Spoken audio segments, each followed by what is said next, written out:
അങ്ങനെ നമ്മുടെ ലക്ഷദ്വീപ് യാത്ര ഇന്ന് അവസാനിച്ച് നമ്മളെല്ലാരും ഇനി വീട്ടിൽ പോവാണല്ലേ? എങ്ങനെ ഉണ്ടായിരുന്നു? പോണ്ടായിരുന്നു. വിഷമുണ്ടല്ലേ? നല്ലപോലെ പോണ്ടായിരുന്നു. സങ്കടം. പോണ്ടേ? പോണം പോവാതെ പറ്റില്ലല്ലോ. വലുത്. പക്ഷെ ഇവിടുന്ന് പോകാൻ തോന്നണില്ല. തോന്നുന്നില്ല. 2 ദിവസം നിന്നിട്ട് പോയാൽ മതി തോന്നി.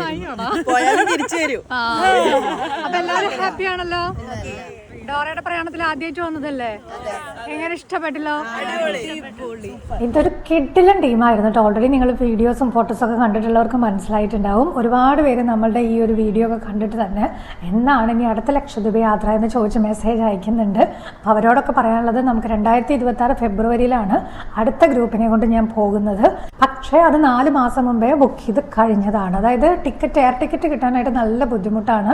അതൊരു 4 മാസം മുമ്പെങ്കിലും മിനിമം ബുക്ക് ചെയ്താലാണ് ഫ്ലൈറ്റ് ടിക്കറ്റ് കിട്ടുള്ളൂ. അപ്പം അതുകൊണ്ട് തന്നെ നമ്മളത് നേരത്തെ ബുക്ക് ചെയ്തു. അപ്പോൾ ഇനി ആർക്കെങ്കിലും വരാൻ ആഗ്രഹമുണ്ടെങ്കിൽ നിങ്ങൾ ഉദ്ദേശിക്കുന്ന സമയത്തിൻ്റെ ഒരു 4 മാസം മുമ്പെങ്കിലും നല്ലൊരു ഏജൻസിയെ കണ്ടുപിടിക്കുക. അപ്പം നമ്മുടെ ട്രാവൽസിൻ്റെ പേര് ഡോറയുടെ പ്രയാണം എന്നാണ്. അപ്പം നമ്മുടെ കൂടെ വരാൻ ആഗ്രഹമുള്ളവർക്കും കോൺടാക്ട് ചെയ്യാം. നമ്പർ ഞാൻ കൊടുക്കുന്നുണ്ട് കേട്ടോ.